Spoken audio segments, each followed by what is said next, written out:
International newspaper review. International papers today focusing on the US Supreme Court as it considers that potentially historic law change on gay marriage, isn't it, Flo? Absolutely. It's on the front page of the Wall Street Journal today. Same-sex marriage reaches the US Supreme Court, and you see a photo there of demonstrators for and against a gay marriage in front of the Supreme Court. Now, in the International Herald Tribune today, the editorial does call for the justices to legalize gay marriage across the 50 states, but there's a very interesting opinion piece by David Cole, a professor of law at Georgetown, that begs to differ. Now, he says that though he fully supports gay marriage equality, he says that, well, the courts actually should decide not to decide the gay marriage issue at all. Basically, what he's saying is the country isn't ready for this sweeping legalization of gay marriage in all 50 states. He says this actually could galvanize the anti-gay marriage movement and trigger a fervent backlash in the more conservative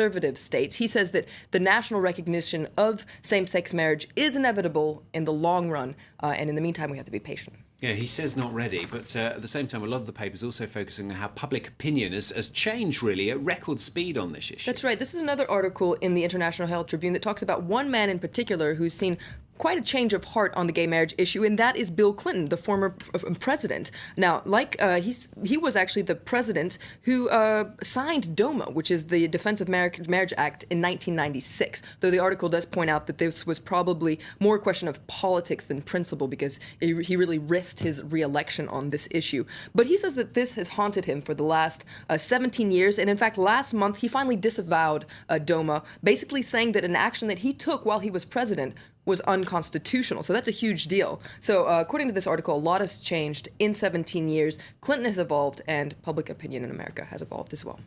Let's move on to another story getting a lot of attention in the international press. The Korean peninsula. Tensions are high. We've had a military hotline just being cut there. Also, multiple threats from North Korea in recent days. That's right. On Tuesday, North Korea repeated threats that its armed forces were, quote, in combat posture and ready to attack U.S. bases. Now, there's a cartoon in the International Herald Tribune by Chapat that mocks these mounting tensions. And you see a North Korean general there saying, what's the next threat after nuclear apocalypse? Now, in the Independent, it actually, in their editorial today, it takes the North Korean threat more seriously. This is a photo that's also in the Independent of Kim Jong-un inspecting his troops. Now, the Independent in their editorial says that it's easy to dismiss all this as mere attention-seeking. But what Kim Jong-un is trying to do here is to shore up his position barely 1 year after inheriting power.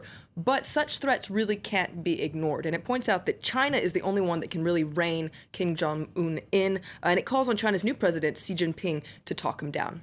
Xi Jinping, he's in South Africa at the moment, isn't he, for the summit of BRICS nations? That's right. And it's on the front page of China Daily today. It says that President Xi Jinping sets out visions for ties. And inside, there's a cartoon, actually, that points out just what the BRICS, so Brazil, Russia, India, China, and Africa, are trying to do. Well, it's tipped the balance away from the North. There's a more cynical article in L'Observateur Palga, which is a paper in Burkina Faso, that says what this is not really about forging mutually beneficial ties. What this is really about is the Chinese ogre marking its territory in Africa. Freshly elected, it seems like Xi Jinping is going on a tour of the grounds.